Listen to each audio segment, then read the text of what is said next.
Bonjour, c'est Bruno Salomon. Bienvenue dans l'épisode.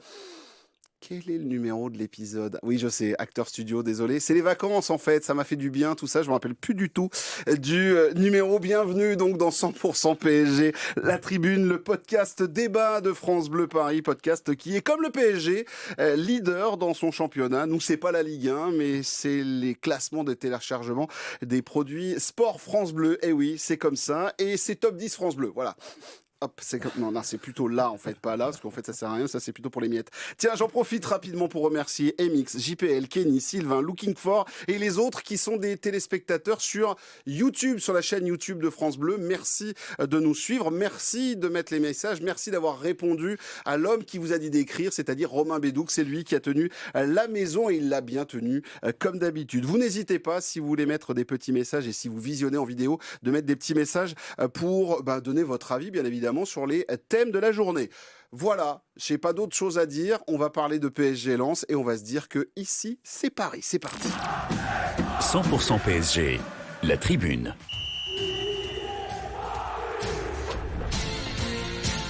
Au sommaire de cette émission, de cette tribune, le PSG qui s'impose et qui s'installe très confortablement en tête du championnat de Ligue 1.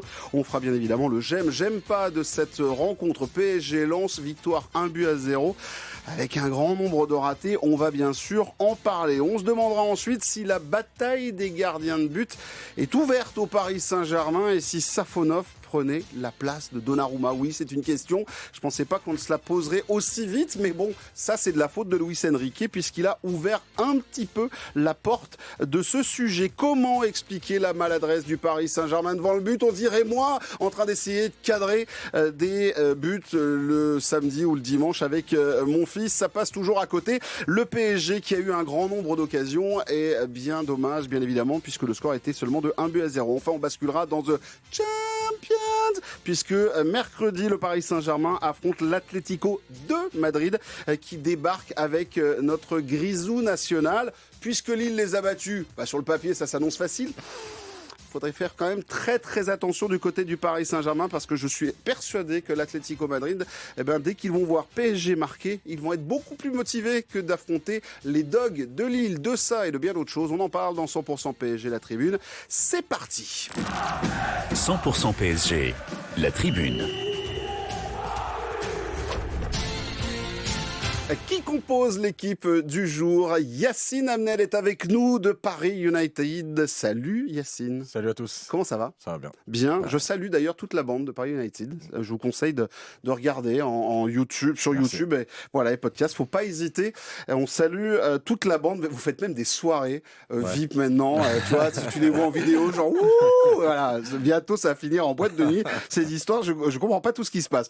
On retrouve aussi celui qui a tenu la baraque, qui est allé commenter au Vélodrome. Vous auriez vu ses stories. On aurait dit un enfant dans une boulangerie en train de découvrir les petits gâteaux et de connaître la clim du Vélodrome. Clac, tu coupes, c'est tout frais. Et les Marseillais qui se calment. C'est Romain Bédouc de France Bleu Paris du Club des 5. Salut Romain. Salut Bruno, salut à tous. Quand est-ce qu'on fait une soirée 100% PSG la tribune? J'aimerais bien, franchement. Pas mal, hein. Moi j'ai mes petites idées d'endroits, mais restaurant, truc très très sympa. Tu veux dire qu'on est plus tranquille Non, mais moi, que Paris United avec des bars et tout j'ai ça? 48 C'était balais. très tranquille, nous. J'ai 48 balais, ils ont 35 ans. J'imagine bien que ça sort plus que les vieux de mon âge, cher ami. En tout cas, tiens, puisqu'on parle aussi du Club des 5, c'est le moment promo. Donc j'en profite. Le Club des 5 à revoir vraiment très important avec Papus, avec Zoumana Camara, l'ancien coach des U19 du Paris Saint-Germain et légende du PSG, très enrichissante. Et puis en plus, il y a Yacine qui était aussi Bah sur- oui, sur oui, non, l'émission, c'est ça. donc Il y a que vachement moi bien. qui suis pas en fait dans ces histoires, j'ai bien compris.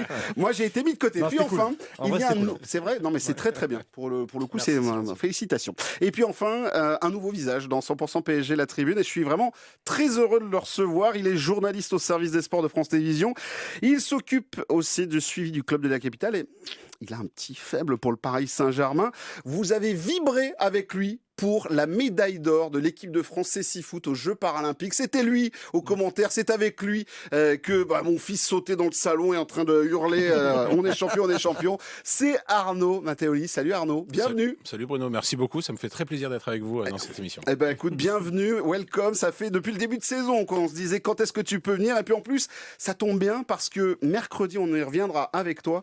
Mais tu as eu le privilège, oui, on va parler de privilège, de rencontrer Luis Enrique. Ça arrive pas tous les matins, un peu à part, et ça passera mercredi. On y reviendra sur France, ça sera France 3, hein, c'est ça? France 3, 20h, 20h. le magazine de la Ligue 1. Tout à fait, et on y reviendra, la méthode Luis Enrique. Ça, c'est intéressant. Ça Regarde, sera mal, j'ai l'œil de Romain Bédouc qui brille quand on parle de la méthode Luis Enrique. Les amis, on attaque bien évidemment sur ce résultat, 1-0 du Paris Saint-Germain. Alors, j'ai laissé les clés du camion au jeune Padawan, à notre Romain qui a commenté le match. Il est parti comme une balle, 1-0. Il s'est dit, ouah, ça va être...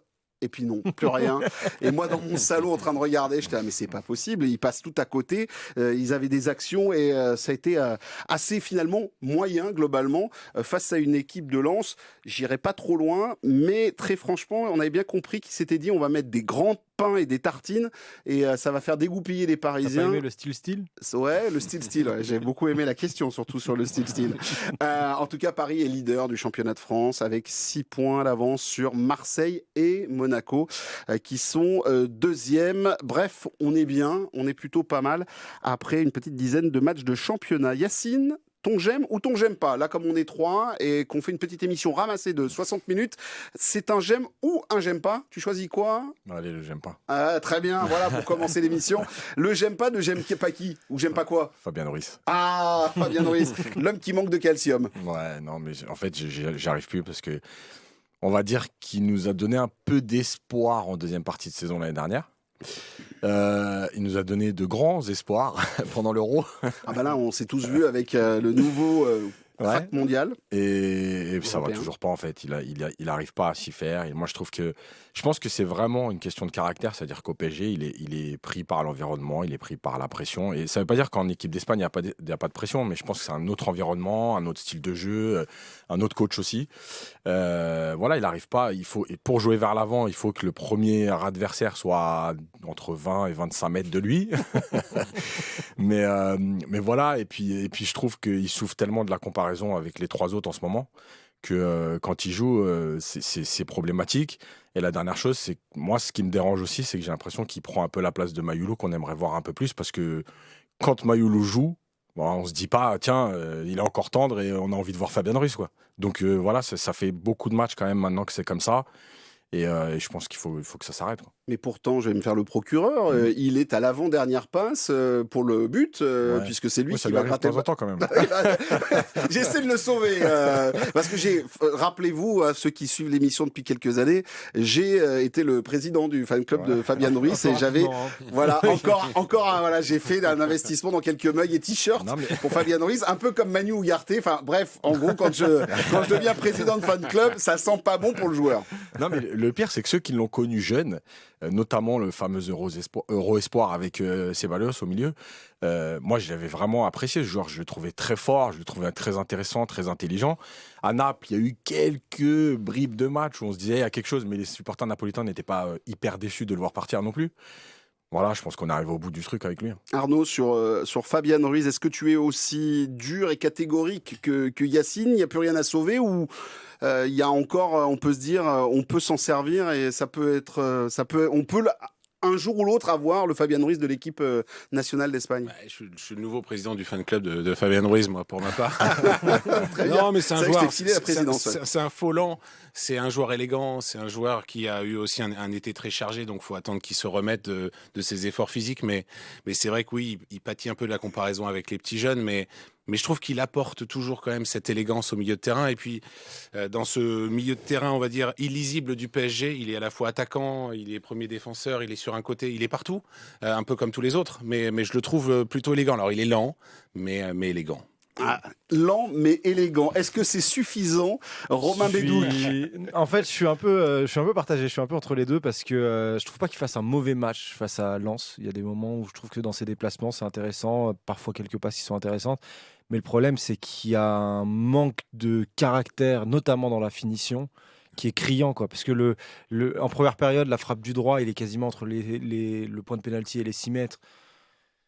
Voilà, il y avait eu un match aussi où il y avait une frappe à l'entrée de la surface, il s'était écrasé en début de seconde période, je crois que c'était en Ligue des Champions contre le PSV. Contre le PSV.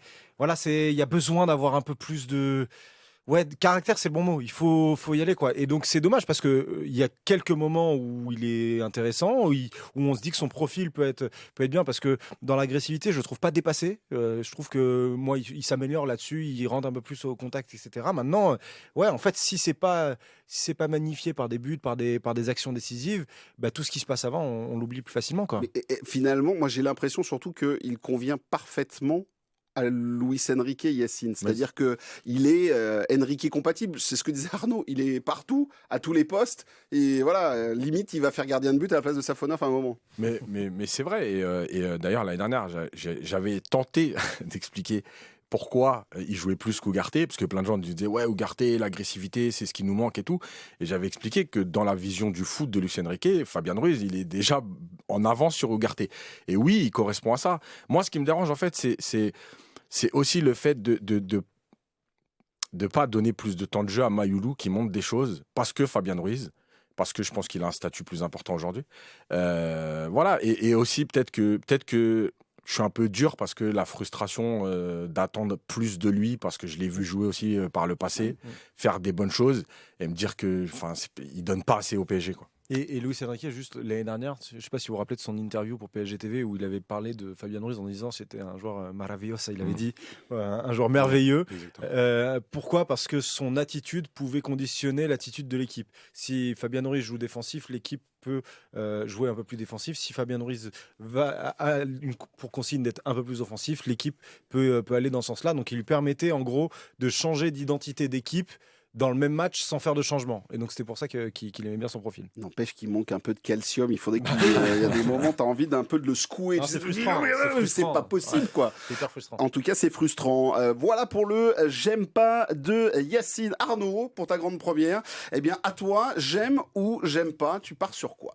Bah, j'aime pas le jeu de Paris Saint-Germain sans réel numéro 9. Se passer numéro 9, c'est pour moi la plus grande erreur de ce Paris Saint-Germain. On a un joueur comme Randal Kolo Muani, on aura bien dans quelques jours, quelques semaines Gonzalo Ramos. Je pense qu'une équipe de football, il y a forcément un attaquant dans la surface de réparation.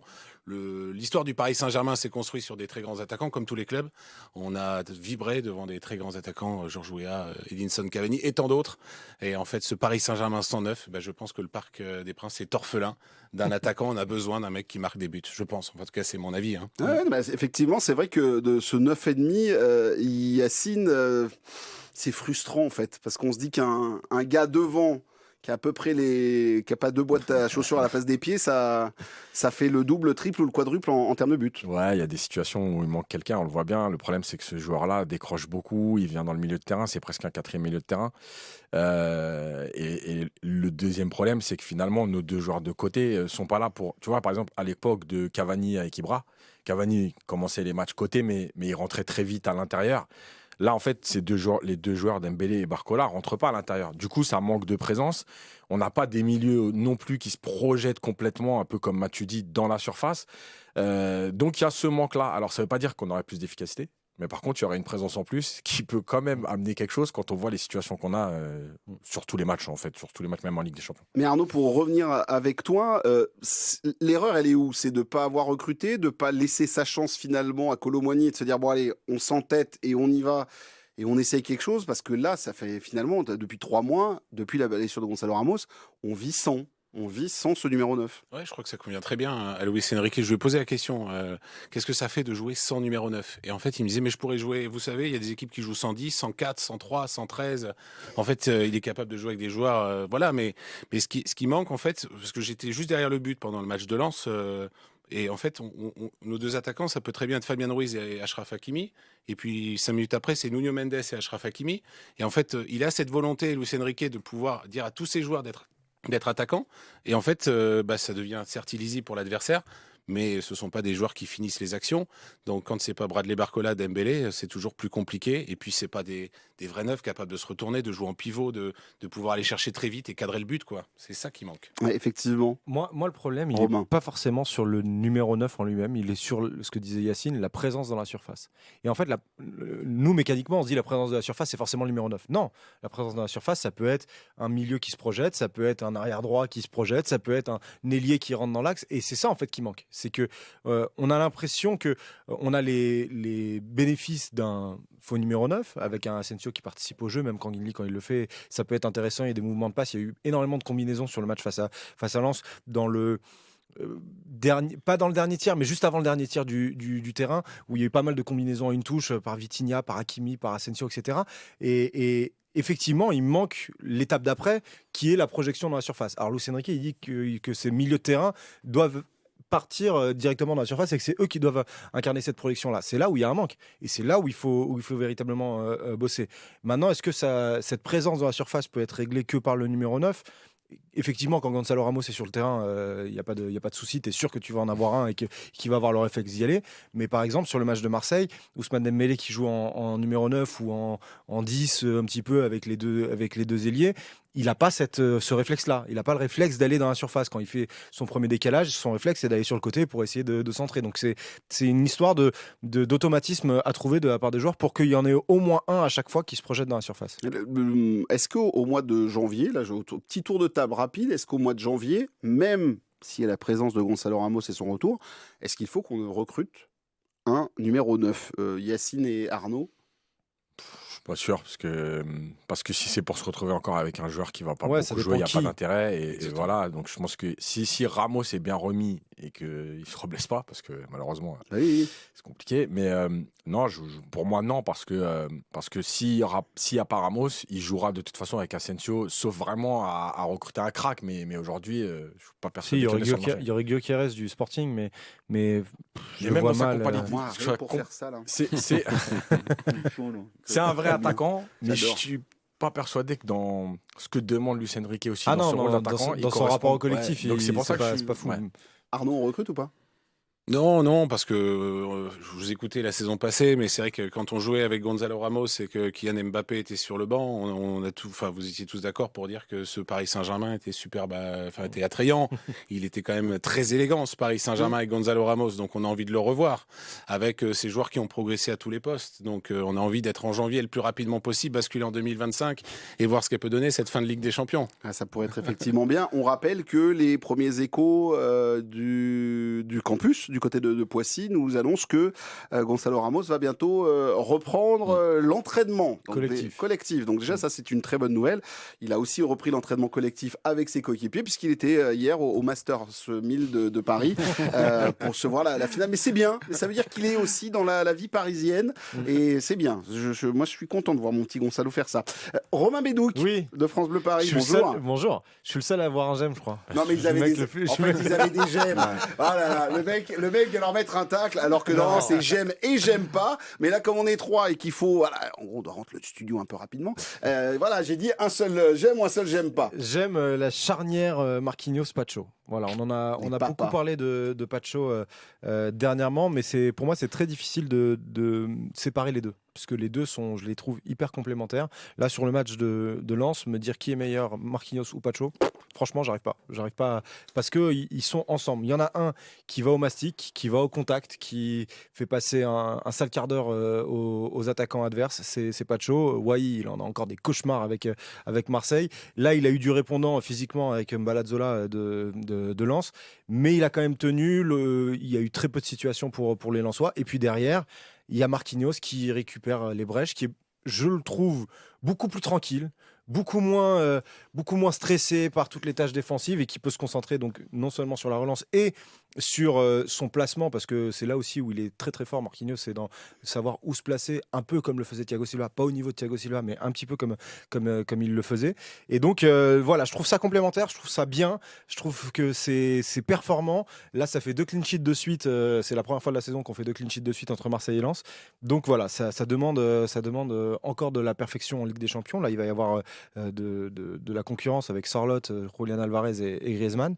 Voilà, j'espère que ça va bien se passer pour ces deux-là. Est-ce qu'on arrive à les séparer ou pas, comme vient de nous le dire Romain, Arnaud? Est-ce que parce que c'est vrai que on vient de trouver une paire de défenseurs centraux qui performent. Ouais, j'ai même envie de dire, on a 8 mecs devant eux qui défendent et qui les aident en première lame. Et puis après, en seconde lame, ils sont très efficaces dans ce contre-pressing, cette défense à 10 sur le terrain qui est impressionnante avec le Paris Saint-Germain. On l'a vu face à Marseille, on l'a vu face à Lens. C'est vrai que j'ai presque envie, ils sont dans un fauteuil tous les deux. Ça paraît simple derrière, ils sont très à l'aise. C'est vrai que Pacho a cette agressivité qui l'aide beaucoup. Et Marquinhos, cette sérénité, elle a retrouvé le sourire. Il était bien face à Lens. Franchement, c'est enthousiasmant pour l'avenir. C'est vrai qu'on retrouve notre capitaine, dis donc, un capitaine méchant, plus capable d'aller en coller une. Mais tu sais quoi? Vous le savez, ma deuxième passion, c'est le hockey sur glace. Et ben là, la petite charge qu'il a pris, que Marquinhos est allé coller au Lensois, ça joue en hockey sur glace. C'est normal. Ouais. On n'est pas avec les Lensois qui sont en train de demander 10 matchs de suspension à Marquinhos. C'est vrai qu'on retrouve notre capitaine Yacine et Pacho, en fait, c'est grâce à Pacho peut-être. Sûrement d'ailleurs. Clairement, parce que, comme le dit Romain, de toute façon, une charnière, c'est toujours deux joueurs. On a souvent l'habitude d'analyser les performances de l'un ou de l'autre. Mais c'est un duo qui doit être complémentaire, c'est un duo qui doit se comprendre, c'est un duo qui doit se compenser. Et là, on le voit bien, comme le dit Romain, c'est Pacho qui aime la bagarre. Déjà, moi, j'aime bien les défenseurs qui aiment défendre. Ça change des nouveaux défenseurs qui se prennent pour des numéros 10. Et Marquinhos qui est derrière en couverture. Et ça rejoint un peu. On a fait une légende avec Van Dijk. L'histoire des duels qui perdait jamais, mais en fait Van Dijk il a fait la même chose pendant 2 saisons à Liverpool, c'est-à-dire qu'il envoyait un peu les autres, les Matip, les Konaté et tout au charbon, et lui il était là dans la lecture, et c'est pas une critique, hein. C'est un binôme qui fonctionne comme ça. Il y en a un qui est plus à même de défendre en avançant et d'aller dans les duels, l'autre qui va être là sur les deuxièmes ballons, et c'est ce que fait bien Marquinhos, parce que je pense que ce que disait Romain c'est important, je pense qu'il est soulagé un peu de ne plus avoir à compenser ou de plus mettre la pression pour compenser le manque de vitesse d'un tel, la profondeur pour l'autre, le manque de duel pour l'autre. Enfin, ça faisait trop pour lui et je pense qu'il voulait trop gérer de choses.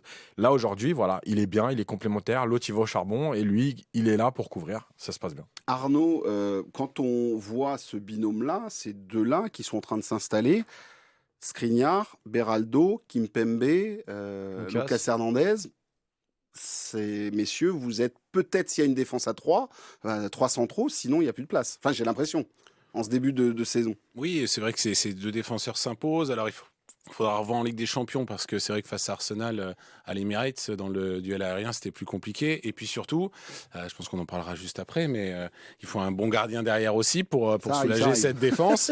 Et c'est ça aussi, ça va être la grande question parce qu'on peut avoir une bonne défense centrale. C'est vrai qu'ils sont complémentaires tous les deux. Ça marche bien entre Pacho et Marquinhos. Ils retrouvent de la confiance et de la sérénité. Là, il y a des grands matchs de Ligue des Champions qui attendent le Paris Saint-Germain, que ce soit l'Atlético Madrid, le Bayern, Manchester City. Donc c'est là qu'on va vraiment pouvoir voir s'ils ont le niveau espéré et attendu, mais il leur faudra un très grand gardien derrière eux pour les soulager de temps en temps.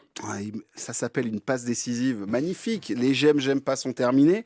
On rentre sur le débat sur les gardiens de but. Merci Arnaud, tu reviens quand tu veux, il n'y a pas de souci. Les amis, on va parler de la bataille des gardiens de but et cette question, est-ce que la bataille des gardiens de but est ouverte au Paris Saint-Germain? Alors vous allez vous dire, la presse, facile, c'est pas notre faute. Franchement, moi, si Luis Enrique vient pas me mettre Safonov un veille de match de Ligue des Champions ou à 4 jours d'un match de Ligue des Champions, plus derrière, tu lui poses 2 questions et il reste flou et il veut pas trop en dire sur Donnarumma et sur Safonov, la porte s'ouvre gentiment pour savoir si Safonov pouvait prendre la place finalement de Donnarumma. Ça se pose comme question, le débat est ouvert. Vous en avez parlé ce matin, cher ami Romain Bédouc, dans votre billet à 8h40 sur l'antenne de France Bleu Paris. Les amis, est-ce que la bataille des gardiens de but est ouverte? Yacine, avec toi, est-ce que là, est-ce qu'il nous a ouvert la porte à quelque chose qui pourrait, peut-être un vrai gros changement? Parce qu'on l'a vu, Safonov à 30 mètres de son but, ce dont rêve Luis Enrique, finalement, son 11e joueur. Là. Voilà, on l'a vu, on a vu. Moi, je pense qu'il est très appliqué, notre ami russe. Il a fait ce qu'on lui demandait. Bon, moi j'y crois pas. Là, tout de suite, j'y crois pas. Moi, je pense qu'il y a plusieurs choses. Et Luis Enrique en a dit une partie dans la conf de presse. C'est-à-dire que il voulait peut-être un gardien qui prend un peu plus de risques au pied, entre guillemets, sur ce match-là. C'est possible. Moi, je le vois aussi comme le fait que Luis Enrique, il dit souvent sur son effectif qu'il veut intéresser tout le monde, qu'il n'aime pas les joueurs qui décrochent. Et l'année dernière, il l'a fait avec Navas aussi avant un match de Ligue des Champions, je crois que c'était avant le match à Milan, où il met Navas. Et moi, je pense que c'est aussi pour dire, il peut se passer des choses dans un match. Imaginons Donnarumma, il prend un rouge ou il se blesse. En fait, tu fais rentrer un gardien qui n'a pas joué depuis 2 mois, 3 mois. Et moi, je pense que ça fait partie de toute cette réflexion autour de l'effectif. Je veux pas des joueurs qui décrochent, je veux concerner tout le monde. Le gardien en fait partie. Et de temps en temps, leur donner il n'y a pas de coupe en plus, donc on peut pas donner des matchs de coupe. Donc lui donner un match un peu avant la Ligue des Champions en se disant, s'il arrive une galère mercredi, au moins mon gardien, il a un peu de temps de jeu. Voilà, ça c'est ma réflexion aujourd'hui. Je pense pas, peut-être que la hiérarchie elle peut évoluer. Moi, j'y crois. Aujourd'hui, j'y crois pas. Je pense qu'il fait un peu exprès pour chauffer un peu tout le monde et puis aussi pour dire à Safonov, je t'ai pas juste mis pour te faire plaisir, pas avoir un match d'exception au cas où. Bon, t'existes, à toi de montrer que tu peux faire quelque chose. Est-ce qu'il chauffe peut-être aussi Gianluigi Donnarumma, Romain? Parce qu'il peut-être lui dire... Il faut jamais dire jamais avec Luis Enrique. donc je commence déjà là-dessus. On sait jamais ce qui peut se passer avec lui. Et puis il a un charme pour déjouer toutes les compos probables qu'on peut mettre dans les journaux le jour du match, pour toujours faire une petite adaptation. Surtout que maintenant en Ligue des Champions, je pense qu'on a trouvé l'équipe type, donc il peut plus trop nous surprendre. Mais après, en fait, c'est pas tant la titularisation de Safonov, c'est plus moi les explications d'après qui m'ont mis un peu le doute, même si, comme Yacine, je crois pas à une alternance. Et notamment sur une des explications où il dit, je savais qu'on voulait que Lens allait nous presser haut, et donc je voulais avoir un gardien. Je savais que le gardien allait toucher énormément de ballons. Donc sous-entendu, je mets plus Safonov parce que j'ai l'impression que son jeu au pied est meilleur. Alors on lui a reposé la question de savoir s'il trouvait que le jeu au pied de Safonov était meilleur que celui de Donnarumma. Il a dit non. Mais il a rien donné comme autre explication, il a juste dit non. Maintenant, si tu es tenté par le fait, si on va vraiment au bout de son explication-là, tactique, si tu es tenté par le fait que ton gardien est un 11e joueur et qu'il va avoir beaucoup de ballons, le meilleur gardien au pied de l'effectif, c'est ni Safonov ni Donnarumma, c'est Tenas. Et Tenas, il n'a pas joué.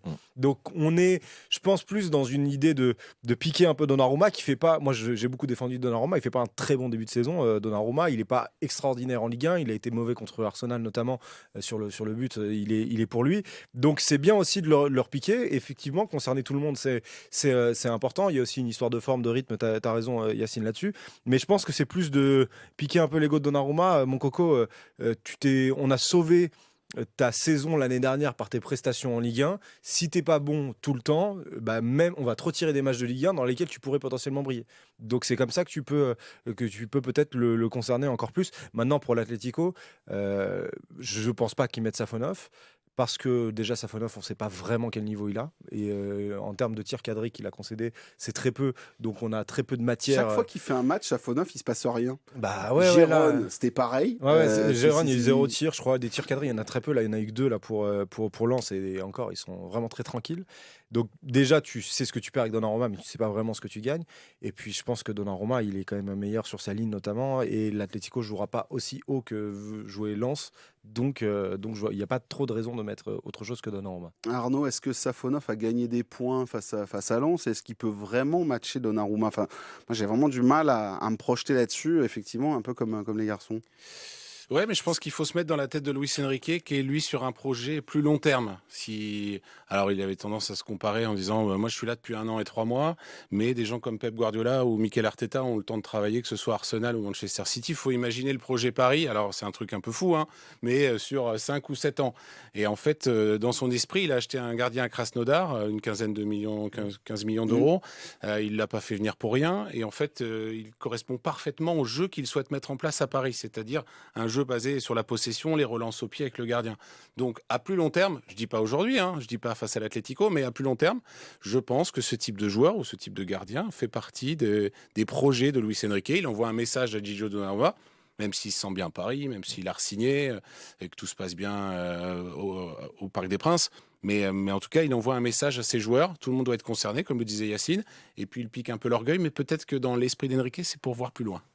Petite information, juste vous dire que les négociations continuent pour la prolongation de Donnarumma et qu'elle se passe bien. Ce qui nous avait été dit, c'est que c'était positif dans un premier temps et que là, on se rapprochait peut-être de boucler le prochain contrat de Gianluigi Donnarumma. Et effectivement, sur les qualités peut-être de Safonov qu'on a vu contre Lens, alors on l'a pas vu sur sa ligne et en termes d'arrêt, mais sur le jeu au pied, en fait, c'est pas une question de qualité de jeu au pied, c'est une question de réflexe. Et effectivement, on a l'impression que Safonov a plus de réflexes pour jouer long, pour alterner le jeu court et le jeu long, par rapport à Donnarumma qui, un de ses principaux défauts, c'est la lenteur d'exécution, notamment dans le jeu au pied, où il veut toujours trouver la bonne position pour essayer de mettre le bon ballon, etc. Et donc il perd en dynamisme. Là, Safonov, alors tous les ballons n'ont pas été bons, mais les intentions de passe, je pense, dans l'idée de Luis Enrique, étaient bonnes. Et c'est pour ça qu'il dit aussi qu'il n'a pas fait d'erreur dans ce match-là et qu'il a fait un très bon match. Voilà. Sur Donnarumma,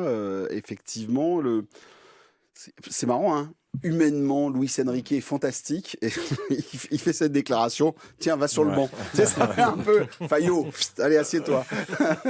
Est-ce que tu es d'accord avec ce que disent les copains, Yacine? Ouais, et je pense, moi, la vraie différence que j'ai vue ce week-end, c'est pas dans la qualité de jeu au pied. Je pense qu'il y a un élément qu'a donné Romain, c'est cette recherche de certaines passes que Donnarumma ne fait pas.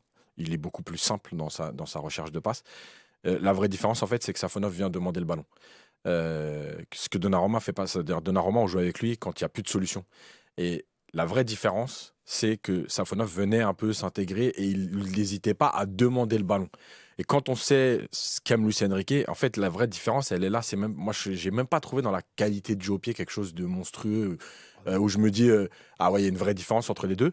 Par contre, oui, dans la façon de demander et de s'intégrer entre Marquinhos et Pacho, il y a une vraie différence. Il n'a pas peur de demander le ballon. Et ça peut être un élément qui est déterminant parce j'ai regardé le match en replay et en fait, j'avais pas fait attention pendant le match, mais il touche beaucoup. Sur la première mi-temps, je pense qu'il est au moins à 20 ballons touchés où on vient se servir il a une cinquantaine de ballons. Ouais, il touche énormément de ballons et c'est pas anodin que les joueurs aient eu confiance en lui donnant le ballon régulièrement pour ressortir. Moi, je peux te dire une chose, parce que quand on a attaqué le propos, moi, devant ma télé, j'étais vraiment très surpris. On a tellement peu vu ce genre de gardien en PSG, en dehors de sa surface de réparation, attendre très tranquillement, être à la pêche, regarder les gars jouer et dire si vous avez besoin, vous pouvez passer par moi et moi je relance. Je suis là. Effectivement, c'est important. Autour de la table, Atlético de Madrid, Paris Saint-Germain. On y va quand même avec Donnarumma ou il nous fait une dinguerie? Non, Donnarumma.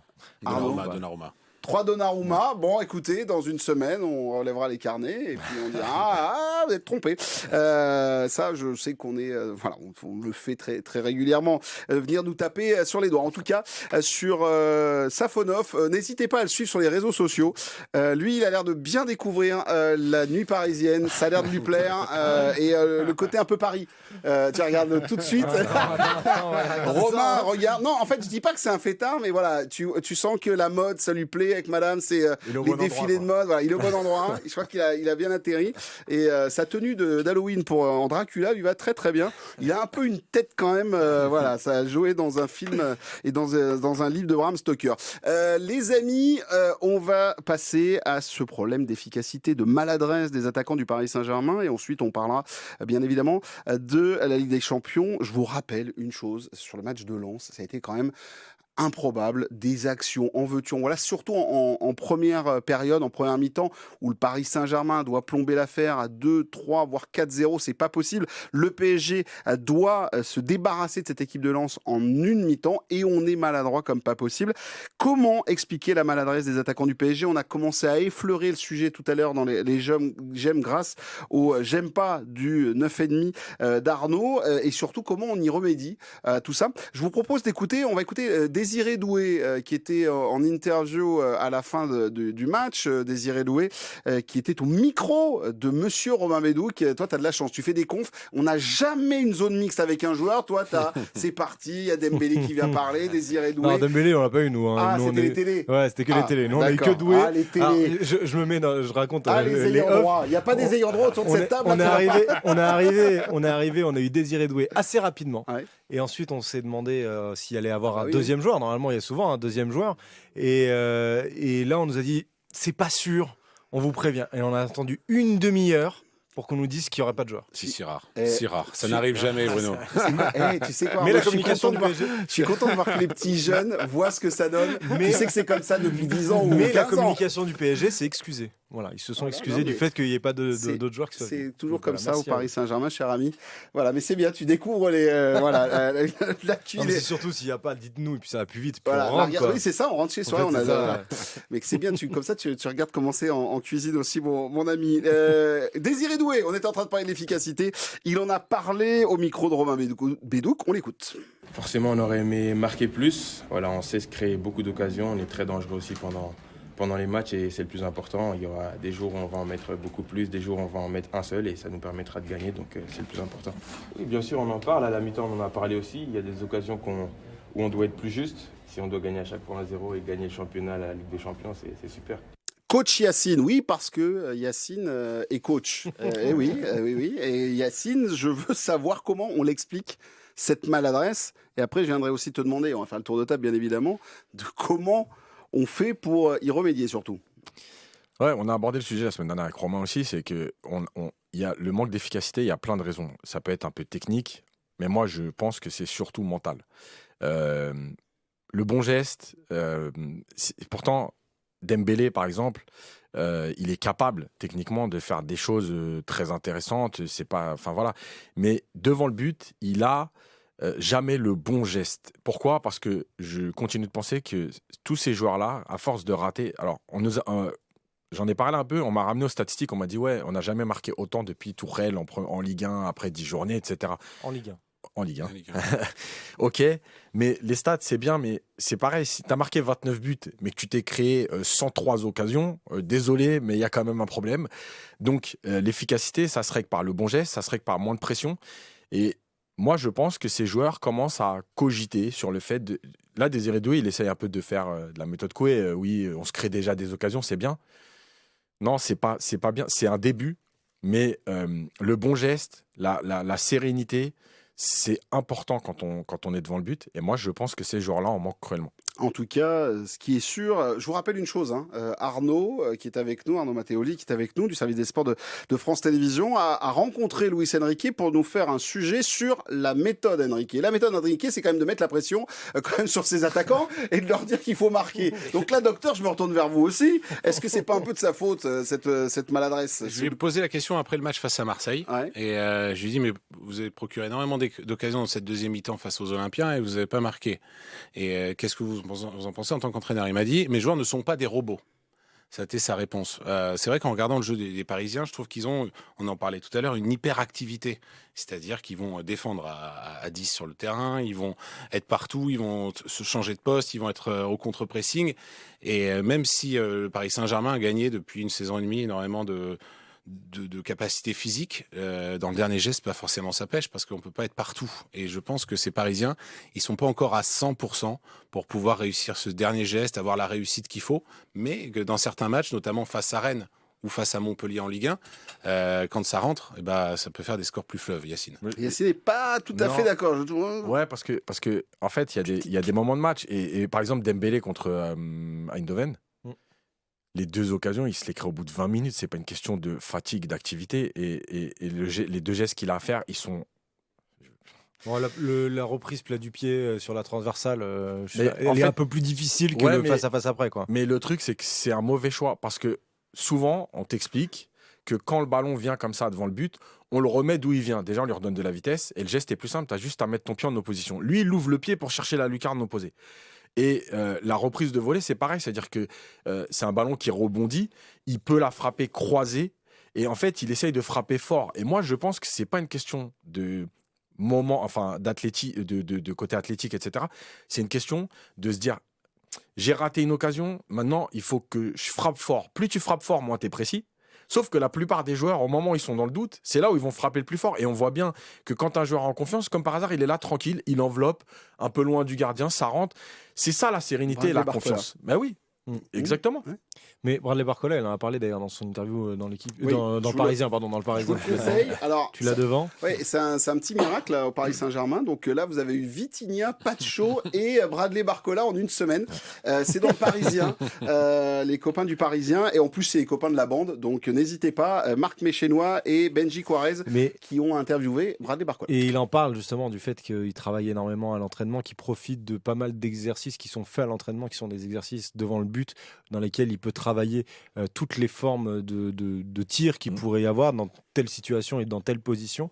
Et donc, il travaille énormément, et c'est pour ça que son réalisme depuis le début de la saison est meilleur que sur la saison précédente et même sur ces années lyonnaises. Est-ce que tous les Parisiens travaillent de la même manière que Bradley Barcola à l'entraînement, leur finition ? Je ne suis pas certain. J'ai quand même l'impression que Dembélé le fait, non ? Parce que Dembélé, il a un nombre de... Moi, je trouve des failles dans le jeu d'Ousmane Dembélé en termes de finition que je trouve depuis qu'il a 17 ans. Bah à Marseille, quand il tire au-dessus et qu'on le voit dire j'ai pas le droit. Mais tu vois, il y a quelque chose d'important là-dessus. C'est-à-dire qu'il se rend compte que son geste n'est pas bon, qu'il n'a pas le droit de rater ça. Mais malgré tout, on sait que c'est récurrent chez lui. Et moi, je pense que c'est vraiment un problème de confiance et pas de technique. Ça veut dire quoi ? Ça veut dire que le coach ne leur donne pas confiance ? Arnaud, je me retourne vers toi. Pourtant, il a l'air de leur parler. Bradley Barcola le dit. Il leur fait des débriefs, il les encourage. Et bon, après, quand il tape, il tape. Hein. C'est ce qu'il explique aussi à un moment dans l'interview en disant, quand il me dit je défends pas assez, il a l'impression de beaucoup défendre. Et le coach va lui dire non, c'est encore pas assez, il faut que tu en donnes encore plus. Mais sur le banc, il s'arrête jamais. Luis Enrique, il replace ses joueurs en permanence. L'animation défensive est aussi importante que l'animation offensive. Il passe sa vie à placer ses joueurs comme si c'était des pions sur un terrain, presque. C'est un jeu d'échecs. Donc, en fait, il demande énormément à ses joueurs qui sont sous pression permanente pendant 90 minutes. Ils le vivent différemment. C'est vrai que Bradley Barcola, il a énormément progressé dans ce domaine-là. Ousmane Dembélé, c'est vrai que quand on discute avec les supporters, ils sont plus critiques, on veut dire, ces dernières semaines. Ils comprennent pas c'est raté. Il n'a pas le même âge, tout à fait. Ouais. Juste sur la pression que le coach met, je vais dire un truc, c'est une info. En fait, les joueurs qui sont sur le banc, et comme ça tourne souvent, ils entendent Luis Enrique pester quand il y a des ratés. Et en fait, ça met une pression. C'est-à-dire qu'ils savent que le coach, quand il est sur le banc, même s'ils ne l'entendent pas du terrain, en fait, au moment où il rate, vous regarderez, mais par exemple à Marseille, Dembélé, quand il rate, il dit j'ai pas le droit, mais il se retourne pas vers le banc. Parce qu'en fait, les joueurs savent qu'à ce moment-là, Luis Enrique, il pète les plombs. Et ça met une pression, parce qu'on sait que évidemment qu'il y a le discours de Luis Enrique devant la presse, oui c'est bien, on se crée des occasions et tout, mais dans le vestiaire c'est pas vrai, il n'est pas comme ça. On a vu certains passages en plus de son reportage où il s'énerve un petit peu. Voilà. Et en fait, les joueurs ont une pression. Alors c'est pas lui qui met la pression directement en disant vous n'avez pas le droit de rater, mais quand vous entendez ou quand on vous rappelle, le coach, t'as vu que quand t'as raté, le coach il t'a tué, il t'a pourri. Bah oui, ça met une certaine pression. Et juste sur l'aspect confiance, je refais de la pub pour le Club des 5, mais pendant l'été, on a fait une interview. C'est un magazine de pub, là. Mais c'est intéressant. On a fait une interview de Serhou Guirassy. Serhou Guirassy qui brille avec Dortmund cette année, qui a fait une saison quasi historique avec Stuttgart l'année dernière, et qui, quand il était à Rennes, ne marchait pas. Il n'y arrivait pas, et donc moi je lui pose la question, je lui dis bon, moi je suis en district, je suis attaquant, effectivement quand je marque pas pendant 3-4 matchs de suite et que je rate des occasions, même pendant un entraînement, je perds la confiance. Il fait, mais toi t'es pro, t'as un talent depuis que t'es jeune, etc. Ça marche aussi comme ça. Il me dit ah ouais, mais attends, quand on est attaquant et qu'on marque pas depuis 2-3 matchs, qu'il y a la pression là-dessus, on redevient un U12, U13 en termes de confiance, c'est normal, on sait plus où se mettre, on n'arrive plus parce que c'est notre boulot et qu'on faillit à notre boulot. Et donc, en fait, on retrouve les mêmes mécanismes qu'on a nous tous chez des pros. Et c'est intéressant de parler de Barcola, parce que Barcola, effectivement, il a travaillé sur sa finition, etc. Mais quand il est face à Brice Samba, un gardien qui le connaît parce qu'il est en équipe de France, et qu'il a un plat du pied à mettre, bah, il va essayer de mettre un peu plus de force et il met son plat du pied au-dessus. C'est avant la fin de la première mi-temps. Donc on a c'est une question vraiment d'automatisme devant le but, de position de pied, de savoir exactement trouver le bon truc. Et alors j'ai envie de dire que ça se travaille et que ça peut s'améliorer, mais le problème c'est que l'année dernière, on a dit ça, notamment dans le match contre Newcastle où on a raté un nombre incalculable d'occasions et on finit un partout grâce à un penalty à la dernière minute. Et on a dit ça va s'améliorer au fur et à mesure de la saison. Et puis contre Dortmund, on se retrouve avec 31 tirs au Parc des Princes, 0 but quoi, en demi-finale de Ligue des Champions. Donc il faut qu'il y ait un déclic, effectivement. Est-ce qu'un mec comme Gonzalo Ramos, qui a cette confiance-là devant le but, va pouvoir amener une confiance pour tout le monde parce que ça va mettre moins de pression à tout le monde? Peut-être. Mais j'ai pas de vision de l'issue que ça peut donner. C'est quoi le remède, Arnaud? C'est facile à poser comme question, pas facile à répondre forcément, mais c'est quoi finalement le remède pour que ce PSG arrête de gâcher autant d'occasions? Enfin, c'est un coup, vous étiez au stade ou devant votre télé ou derrière votre poste, on avait tous envie de casser notre poste samedi, c'était pas possible. J'étais là, mais c'est infernal cette histoire. Il faut les laisser grandir. C'est terrible, mais en fait, ce sont des joueurs qui sont nés en 2000, 2001, 2002, à l'exception de Dembélé. Mais sinon, pour les autres, ce sont des joueurs très très jeunes. Et en fait, ils vont mieux accepter la pression avec l'âge, le temps, l'expérience. Donc cette équipe, elle est en progression entre le jeu qu'elle produisait l'année dernière, celui de cette année. Même il y a des joueurs comme Nuno Mendes ou Achraf Hakimi qui progressent défensivement. Donc voilà, cette équipe, elle va prendre. Il faut lui laisser le temps de grandir. C'est le temps que demande Luis Enrique. Est-ce qu'il en aura au Paris Saint-Germain? Ça, c'est une toute autre question. Ça, c'est effectivement notre question. Est-ce que c'est ça, c'est trop de jeunesse? Non, moi je pense qu'il y a... Vous n'êtes pas copains là, Yacine et Arnaud. Qu'est-ce qui se passe? Non, mais parce qu'on voit des jeunes. On pose un café après. Non, parce qu'on voit des jeunes qui sont capables. Moi, je pense que c'est une question de. Alors, il y a le travail de toute façon devant le but, ça c'est indéniable. Il y a la gestion des émotions malgré tout, et en fait, il y a le remède. Il est simple et pas simple. C'est qu'il faut marquer. Quand tu vas commencer à marquer, en fait, c'est là que tu vas te dire je suis capable. Les gestes qu'on voit là, c'est des gestes de joueurs qui sont frustrés et donc qui cherchent, comme le disait Romain, la meilleure position. La touche de trop, t'es contré parce qu'en fait, au lieu d'être spontané, tu te dis non, je peux pas. Si je frappe là, je vais pas marquer. Donc, il faut que je mette mon contrôle, bien mon corps. Mais le temps que tu fasses ça, le défenseur il revient. Et en fait, c'est tout ça. Et la seule chose qui peut te sauver de ça, entre guillemets, c'est de marquer. Une fois que tu as marqué, la dernière Dembélé, quand il marque contre le Barça, voilà, il y a une série. Mais oui, parce que tu dis ah ok, je suis capable de faire ça. Mais tant que tu l'as pas fait, tu vas être dans le doute. Donc là, comme disait Romain, la frappe plus loin du gardien, tu la mets, à force de la mettre plus loin du gardien, tu la mets juste à côté. Voilà, c'est ce qui se passe dans la confiance et dans le geste. Juste petite information, prochain match de district pour Romain Bédou, c'est quand, s'il vous plaît? Quand est-ce que ça joue? Dimanche prochain contre qui? Je sais pas encore. Non, mais attends, il regarde même pas le calendrier. Ça, c'est des joueurs vraiment. Ça, vraiment, c'est pas bien. Quand t'es trop fort, tu t'occupes pas de la. C'est ça. On a une forte identité de jeu au FC Villene-Orgeval. Et donc, FC quoi? FCVO, le FC Villene-Orgeval. Voilà. Très bien. Voilà. Écoutez, une forte identité, donc peu importe les adversaires, ça sera pareil. Voilà, n'hésitez pas à aller encourager Romain Bédouc. Et nous, on rappelle que le prochain match du Paris Saint-Germain, après la Ligue des Champions, là je vous parle du championnat puisqu'on a décrypté le championnat, ce sera face à Angers. On va se régaler, je suis ravi. Ça va être sympa, ça. Le déplacement va être cool. Un petit problème de ligne en plus là-bas, je suis pas sûr d'avoir encore la retransmission. Je vois des mails passer depuis une semaine pendant mes vacances. Là, j'étais en train de me dire est-ce qu'on va pouvoir retransmettre le match. En tout cas, ce sera à 21h, c'est samedi. Angers a gagné à Monaco ce week-end quand même. Oui, attention à Lagrange-Vin. Et qui joue très bien. Ah bon? Ouais, c'est vrai, j'ai pas regardé un match d'Angers, donc Marseille et Monaco, les deux derniers matchs sont vraiment impressionnants. Très beau jeu. Ils jouent de mieux en mieux. D'accord. Bon Paris fait quand même attention parce que c'est pas parce que c'est Angers, Montpellier et tout ça, on sait que ça va partir à la cave, mais par contre effectivement Angers c'est bien parti. On va jouer Morcourt dimanche, le dimanche 10 janvier à 15h au stade municipal de Villene-Orgeval. Très bien. Franchement, s'il y en a un ou deux qui peuvent aller et nous faire des petites vidéos de l'attaquant, n'hésitez pas. Ou au pire des vidéos du mec sur le banc en train de tester, ce sera notre attaquant à nous, Romain Bédouc. Les amis, il est temps de parler.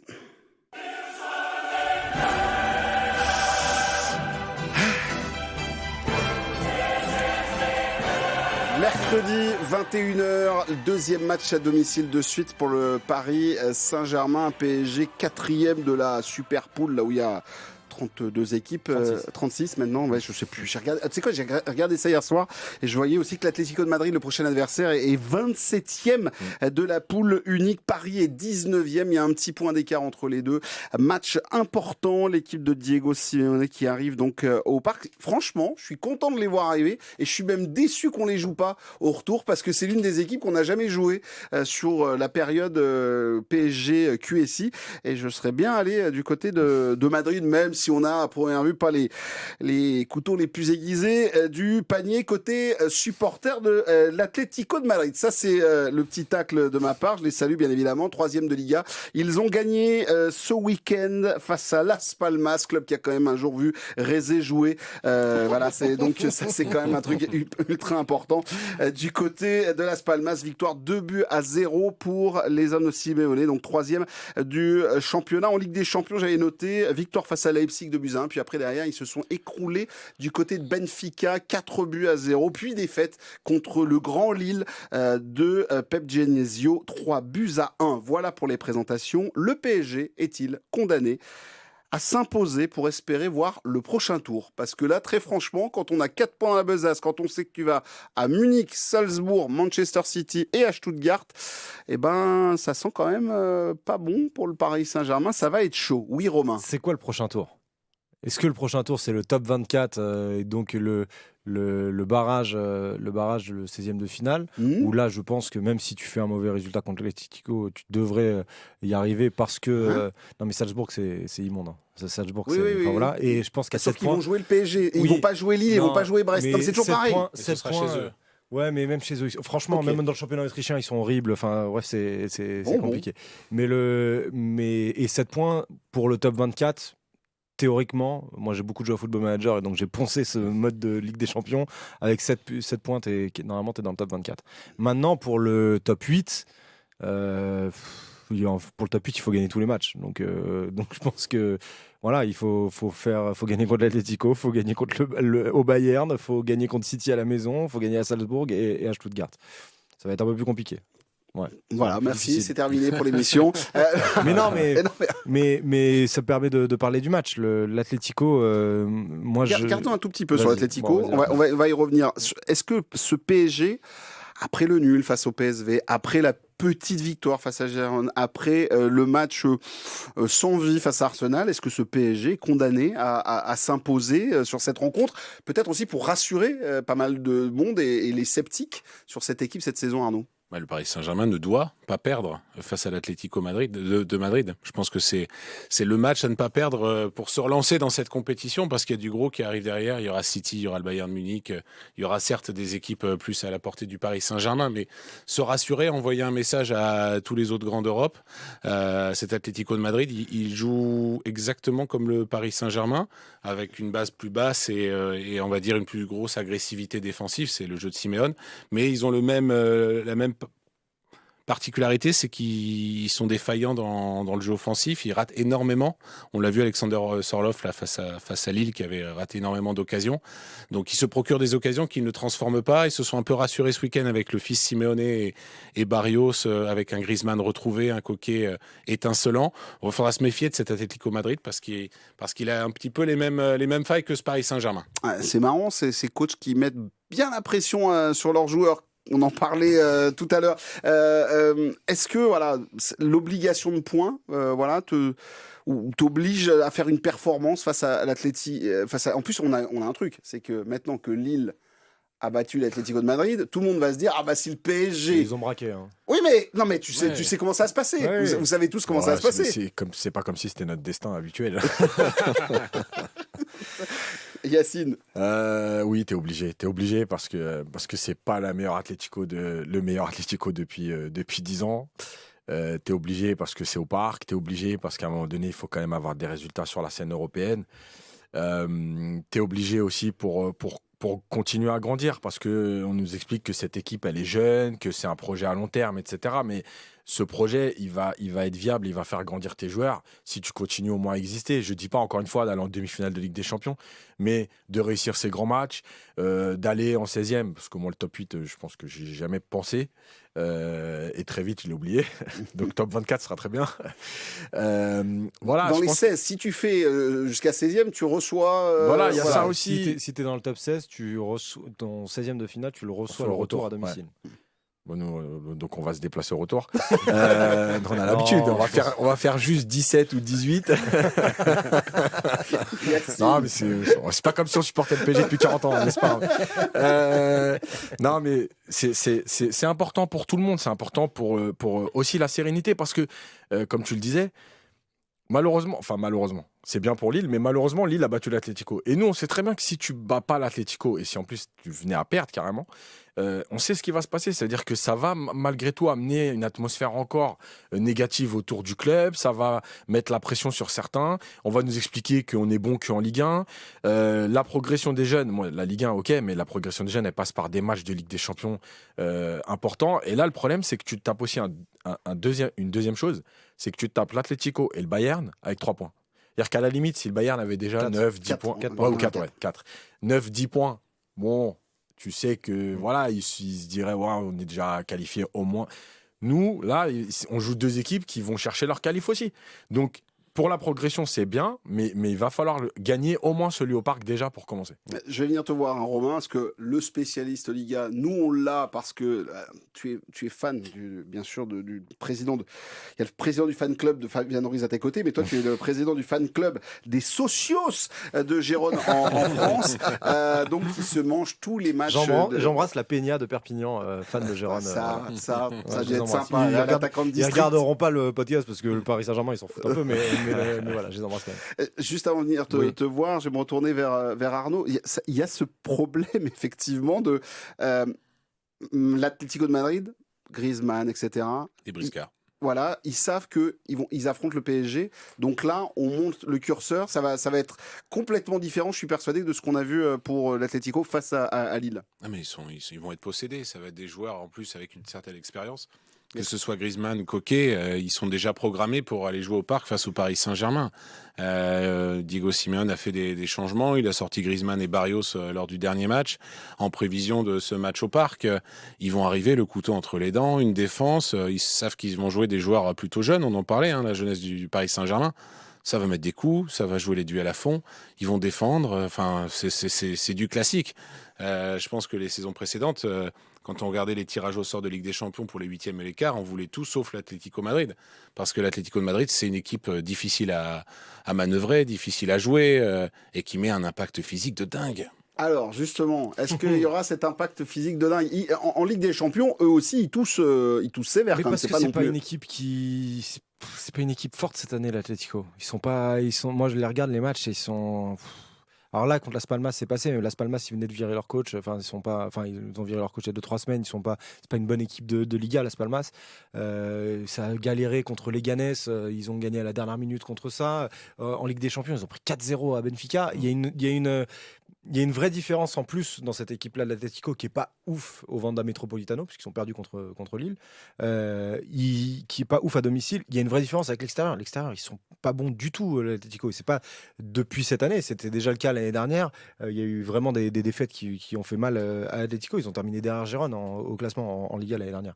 Et cette année, il y a eu des renforts défensivement, notamment le français Robin Lenormand, enfin l'espagnol maintenant, Robin Lenormand qui était de la Real Sociedad. Il est blessé actuellement, donc il joue avec Azpilicueta qui est aussi blessé. Du coup, il joue avec Clément Langlais. Je ne sais pas si vous vous rappelez de Clément Langlais, Oui, mais voilà. Donc ils sont pas, ils ont l'identité défensive effectivement.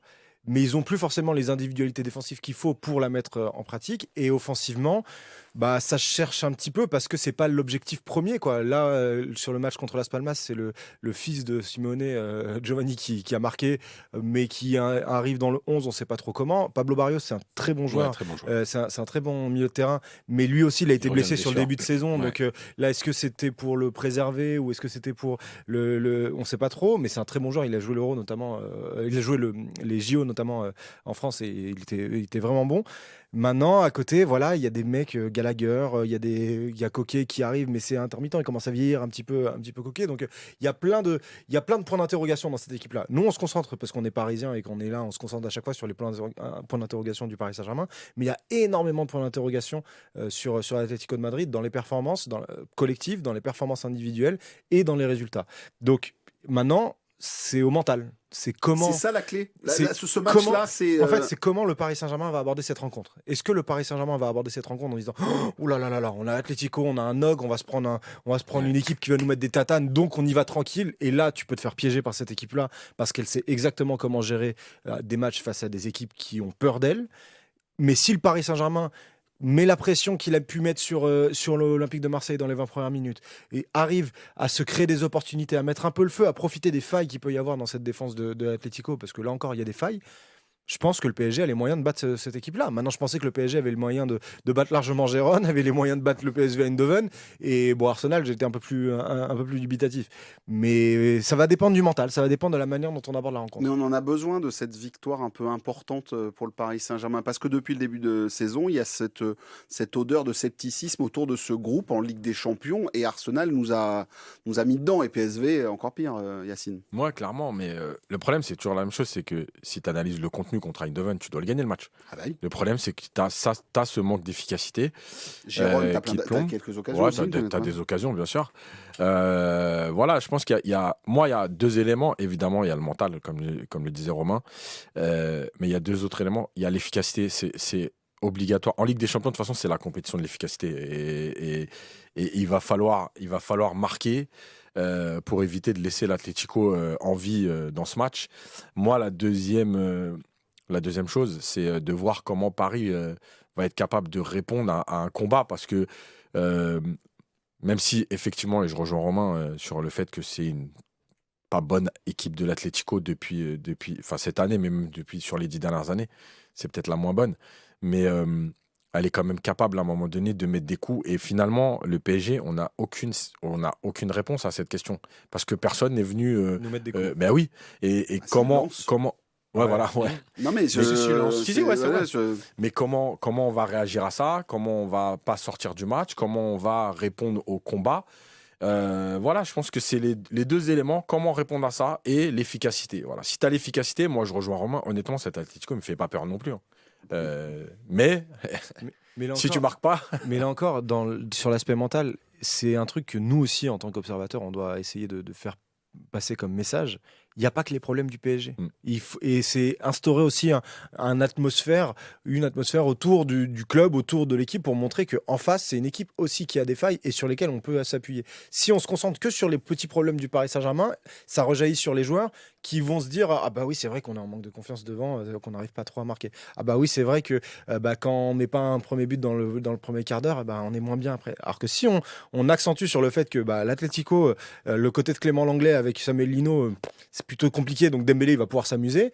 Là, on peut essayer d'amener une atmosphère un peu plus positive et un peu plus de confiance envers les joueurs. En tout cas, cette rencontre sera à suivre sur l'antenne de France Bleu Paris, bien évidemment, avec notre émission spéciale 20h, 21h pour commencer, bien évidemment, la petite mise en bouche avec Pierre Clément, Eric Rabesson-Latana pour l'avant-match et bien sûr le match et l'après-match où vous serez attendus dans notre standard pour réagir à cette rencontre. Juste avant de se dire au revoir, puisque tout le monde a fait un peu sa pub, t'as un truc à faire passer en message? Non, ça va, Yacine.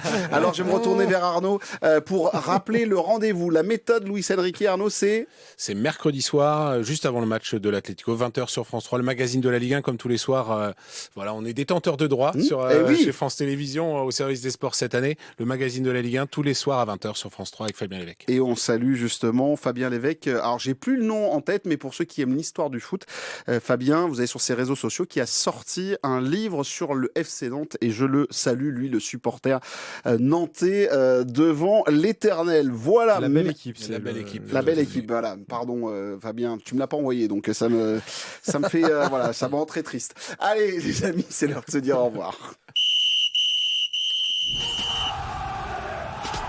Voilà, 100% PSG, la tribune, c'est terminé pour aujourd'hui. Vous n'hésitez pas, bien évidemment, à nous mettre vos petits commentaires sur YouTube, petits commentaires aussi sur toutes les bonnes plateformes de téléchargement, les étoiles, très important aussi. Et vous remercier, bien évidemment, de nous avoir suivis. Merci à Fred qui a réalisé ce podcast. Merci à Arnaud pour cette première. Merci à Romain. Merci à Yacine. On se retrouve la semaine prochaine pour la suite de nos aventures, bien évidemment, dans ce podcast 100% PSG, la tribune. N'hésitez pas à faire passer les messages autour de cette tribune. On est toujours content d'avoir un peu de publicité. Salut à toutes et à tous. Merci de nous avoir suivis. Il est temps de débrancher ce podcast.